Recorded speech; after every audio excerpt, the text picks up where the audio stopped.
The law of vibration. The law of vibration itu segala sesuatu itu bergetar. Tidak ada yang diam. Getaran-getaran dalam frekuensi yang sama akan saling menarik. Kegembiraan akan menarik kegembiraan yang lain. Nah, fokuslah secara konsisten terhadap pikiran tertentu, maka akan menarik getaran yang sama. Jadi the law of vibration itu kita ini bergetar terus. Ini menjelaskan bergetar ini mungkin tidak mudah. Kita ini kan sebenarnya tidak diam. Coba teman-teman perhatikan pikiranmu, perasaan, intelijensimu ini kan kerja terus. Ya dari luar kelihatan diam, tapi di dalammu itu kan rame terus. Nah, itu mungkin mudahnya ya, jenis getaran. Engkau sedang berada di frekuensi mana? Mungkin engkau sedang marah-marah, mungkin engkau sedang senang, mungkin engkau sedang gelisah, mungkin hari ini engkau sedang bingung karena vaksin, mungkin hari ini engkau sedang gelisah karena sekelilingmu sedang pembatasan ketat karena pandemi. Mungkin ini kan sebenarnya dirimu itu sedang bergetar. Nah, the law of vibration itu vibrasi yang sama akan saling menarik atau akan menggetarkan energi atau menggetarkan vibrasi yang dekat dengan dirinya. Jadi kalau kita gembira, sekeliling kita akan hawanya gembira. Dan orang-orang yang di dekat kita akan terpengaruh oleh kegembiraan itu. Itu the law of vibration, mudahnya begitu. Jadi getaran kita itu mempengaruhi sekelilingnya.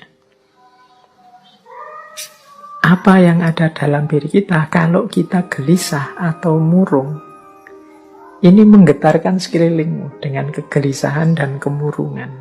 Ini namanya the law of vibration. Makanya kadang-kadang teman-teman kan bisa merasakan kalau misalnya punya teman akrab gitu, temanmu sedang sedih, terus dekat denganmu, dia pura-pura banyak ketawa, pura-pura ceria, tapi getarannya bisa engkau tangkap.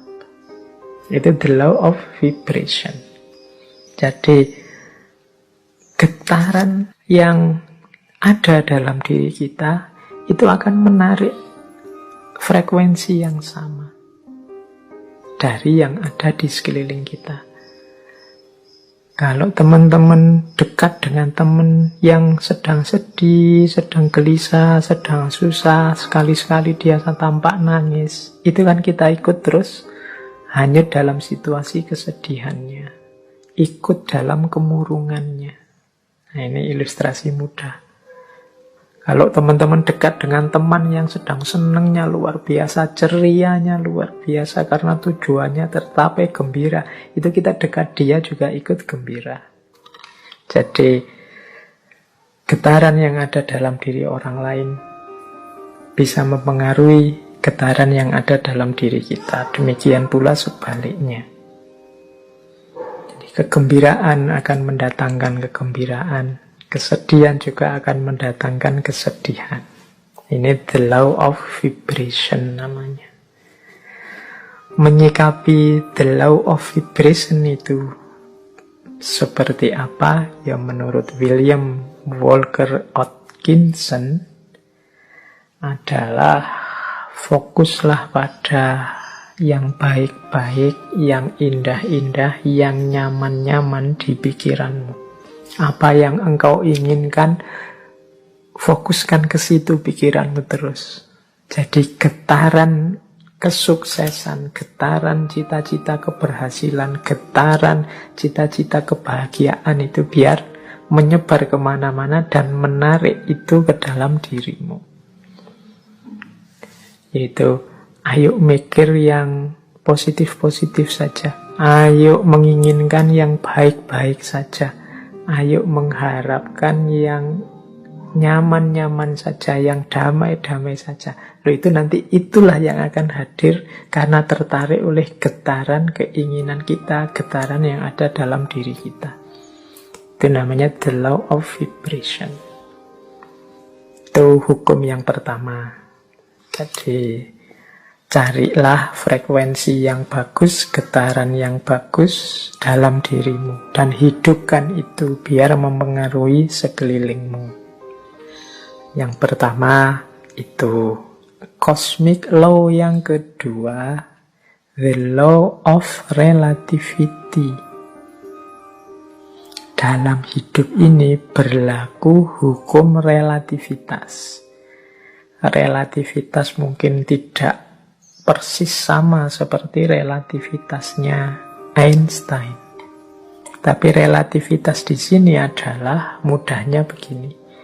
Tidak ada sesuatu yang bisa kita pahami sampai kita hubungkan dengan sesuatu yang lain.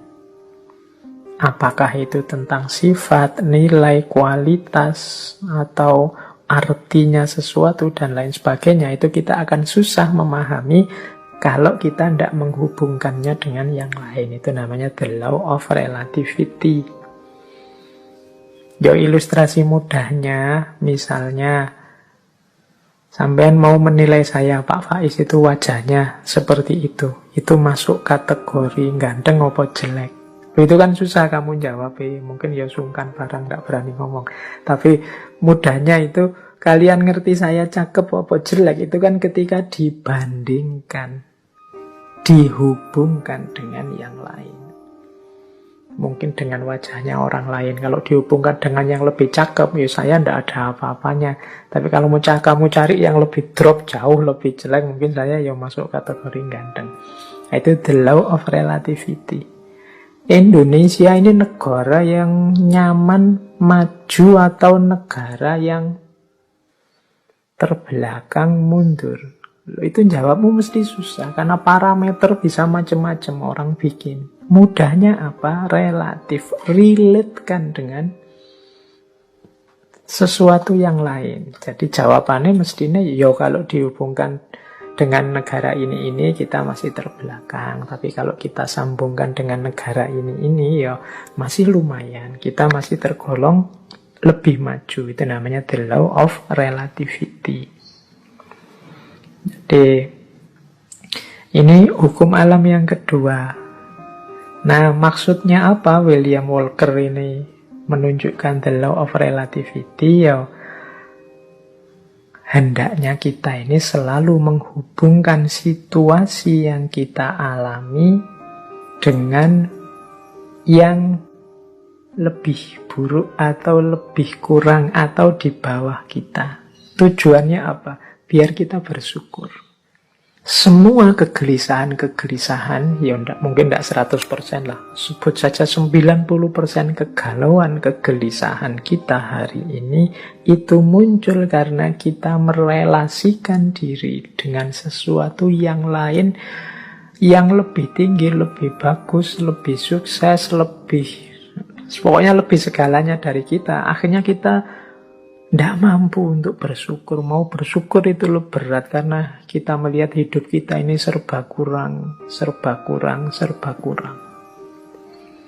Kita salah mencari relasi, menghubungkan diri kita dengan apa. Karena tiap hari mungkin engkau melihatnya artis siapa, atau melihatnya tokoh siapa, atau kiblatmu orang besar siapa, itu terus orang kaya siapa, itu terus orang sukses siapa, itu terus, sehingga ketika menengok dirimu yang lahir hanya pesimisme, underestimate, merasa betapa tidak berharganya dirimu dan lain sebagainya, akhirnya tidak bisa bersyukur.